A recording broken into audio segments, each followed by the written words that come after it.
আল্লাহ, আমি এখন এত টাকা কোথায় পাবো? আমার কাছে তো এত টাকা নাই, আমি কি করব বুঝতেছি না। মা, তুই আইসস? ডাক্তার কি বলছে? আরে, এই মেয়েটা এই লোকটাকে কি বলতেছে? ডাক্তারে বলল তোমার পায়ের অবস্থা খুব ভালো না বেশি। ডাক্তারে বলল পায়ের অপারেশন করতে গেলে 20,000 টাকা লাগবে। কিন্তু বাবা, আমার কাছে তো এত টাকা নাই।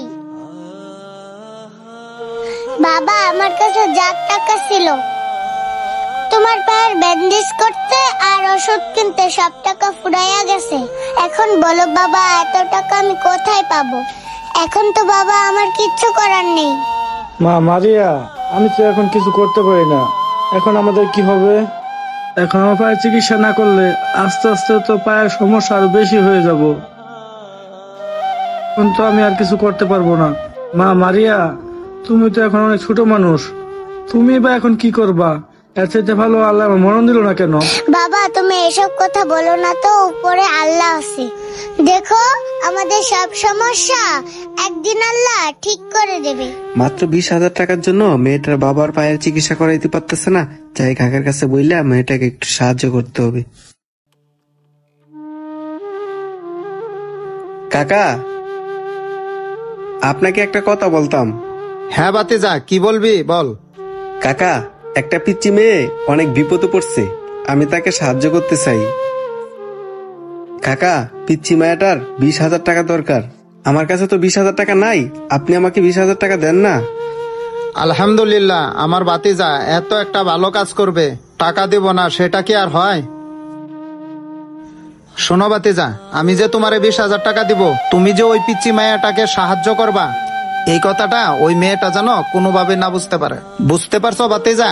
ওই পিচ্চি মেয়েটাকে টাকাটা গোপনে দিবা। ঠিক আছে কাকা। ওই পিচ্চি মেয়েটা যদি জানতে পারে তাহলে ওই অনেক কষ্ট পাবে আর নিজেকে অনেক ছোট মনে করবে। আর শোনো ভাতিজা, আমি তোমাকে যেভাবে কাজটা করতে বলবো ঠিক সেভাবেই কাজটা করবা। বুঝতে পারছো ভাতিজা?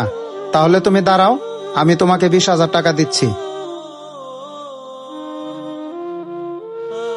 1 2 3 4 5 6 7 8 9 10 11 12 13 14 15 16 17 18 19 20।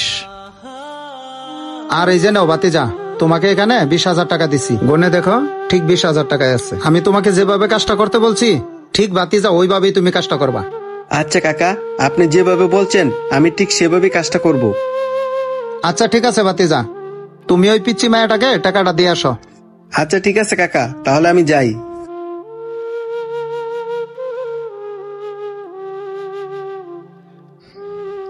এই পিচ্চি, এদিকে আসো তো। জি আঙ্কেল। তোমার নাম কি? আঙ্কেল, আমার নাম মারিয়া জাহান মিষ্টি। মাশাআল্লাহ, তোমার নামটা তো অনেক সুন্দর। আচ্ছা মারিয়া, তোমার হাতে যে পানির বোতলটা, এটা কি ভালো আছে? হ্যাঁ আঙ্কেল, আমার পানিটা এখনো ভালো আছে। তোমার পানিটা আমাকে একটু খেতে দিবা? হ্যাঁ আঙ্কেল, আমি অবশ্যই দেব। নেন আঙ্কেল।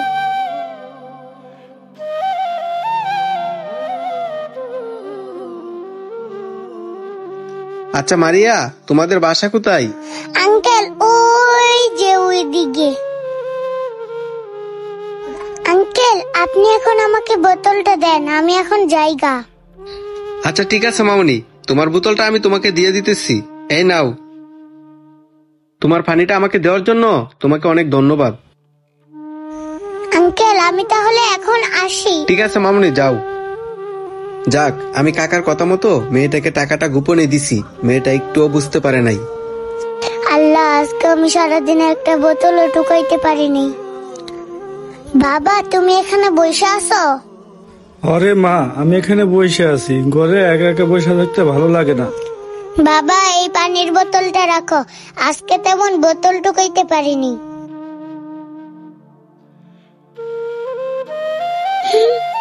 টাকা? টাকা?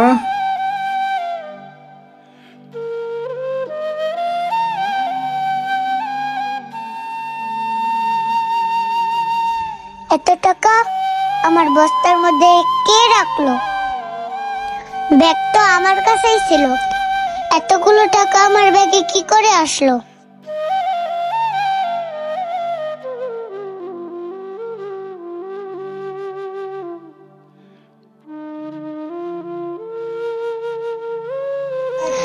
ও, বুঝতে পারছি।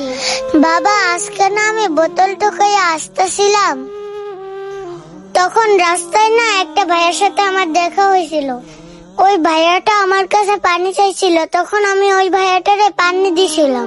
তার মানে ওই ভাইয়াটা আমাকে সাহায্য করলো। আল্লাহ, তোমার কাছে লাখ লাখ শুকরিয়া। ওই ভাইয়াটাকে ভালো রাখো, ওই ভাইয়াটা আমাকে এতগুলো টাকা দিয়ে সাহায্য করছে। আমাদের সমাজে কিছু কিছু মানুষ আছে, কাউকে যদি কিছু দান করে তাহলে তারা ক্যামেরা নিয়ে রেডি থাকে এগুলা সবাইকে দেখানোর জন্য। আল্লাহ তাআলা বলেছে, ডান হাতে দান করলে যেন বাম হাতে না জানে। ভিডিওটি ভালো লাগলে লাইক, কমেন্ট, শেয়ার করে সবাইকে দেখার সুযোগ করে দিবেন। ধন্যবাদ।